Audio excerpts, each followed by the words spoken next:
This is the question asked in today's SkillTrack Daily Challenge.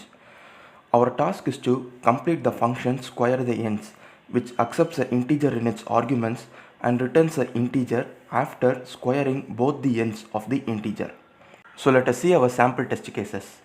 For the first test case, our input is 888 and our expected output is 64864. So in the input, the first end is 8 and the last end is also 8. So when we square the first end, the value becomes 64. So first you are printing 64 and then we are printing the middle values as such. So 8. Here there is only one middle value, so we are just printing that one middle value. And again the next 8 is the last character, so we are squaring it and printing it. This is how we get the value 64864. For the sample input 2, the first digit is 5 and the last digit is 0. So after squaring the first digit, we are getting 25 and the remaining two zeros we are printing as such. So these two zeros, and the last digit is 0 and 0 into 0 would also be 0. So we are finally printing that 0. Now let us see the sample test case 3. In the sample test case 3, the first digit is 1 and the last digit is 3. So first you are squaring 1, the number would be 1 only. The middle term is 2, so we are printing 2, and after squaring the last digit 3, it becomes 9. So 9. This is how we are getting the value 129. Now let us see how we are going to solve this problem. First, we are going to convert the integer n into a string because it would be easy to access the digits of the integer n if it is in a string format. And now the first and last digit of the integer n is nothing but the first and last character of the string. So we can easily access them, and then we are going to delete the last character of the string. So let us see why we are going to delete the last character of the string while we are seeing the code.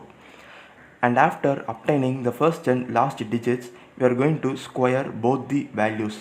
After squaring both the values, we are going to store it in a new string and return using attoy function. So this function attoy converts a string into integer. Now let us see how to write the function in C language. First I have declared two character arrays named S and RES. In RES I am going to store the final result, and in the character array S I am going to store the integer n. To convert the integer n in string format, I am going to use this sprintf function. So this sprintf is a predefined function available in C.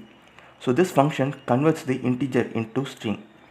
Inside the parenthesis, first we have to give the name of the character array in which we need to store the values.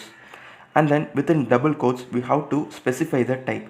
And then we are going to give the source. So here the source is n. So now this integer n is converted into string and stored into the character array named s. So this is how this function sprintf works. Now I am creating another variable named L in which I am going to store the length of the string S. Now it is easy for us to obtain the first and last digits of the integer n. So the first digit would be the first character minus 48. So we are using this minus 48 to convert ASCII into decimal value. And similarly we are creating another variable last in which we are going to store the last character minus 48. Now we have obtained the first and last digits of the integer n. And now as we discussed, we are going to delete the last character of the string s. To do that, we are going to set the last character as null. So now the last character would have been deleted. Let us see why we are deleting this last character in this sprintf statement. Before that, we were asked to find the square of first and last digit. So now we are going to update the values present in first and last, and we are going to make use of this power function. So to find the square, we are just going to raise it to the power of 2. So now the variables first and last would be squared, and now our task is to convert this integer back into string. So to do that, again we are going to use this sprintf function. Inside the parenthesis, first I have given the name of the character array in which we need to store the value, and within the quotes I have given three specifiers, %d and then %s and then %d. So the %d is for the first and last. Let us see how this %s works.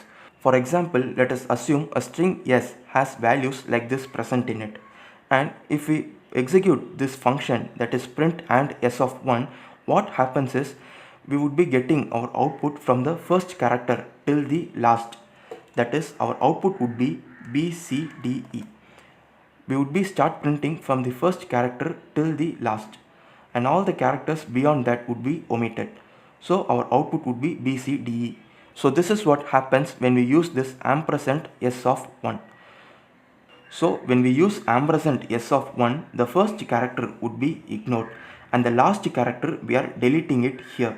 So the value present in ampersand s of 1 would be the digits present in the integer except the first and last digit. So we are just adding it in the middle. So now in the character array res we have our expected output, but we are expected to return an integer value. So we are making use of this attoy function. This attoy function converts the character array into an integer and returns it. So now let us check our program with sample test cases. Now I have given the sample input 1 and our expected output is 64864. So we are also getting the same value. So now I have given the sample input 2 and our expected output is 25,000, and we are also getting the same value. Now I have given the sample input 3 and our expected output is 129. So we are also getting 129. So this is the logic behind today's daily challenge. Thank you for watching.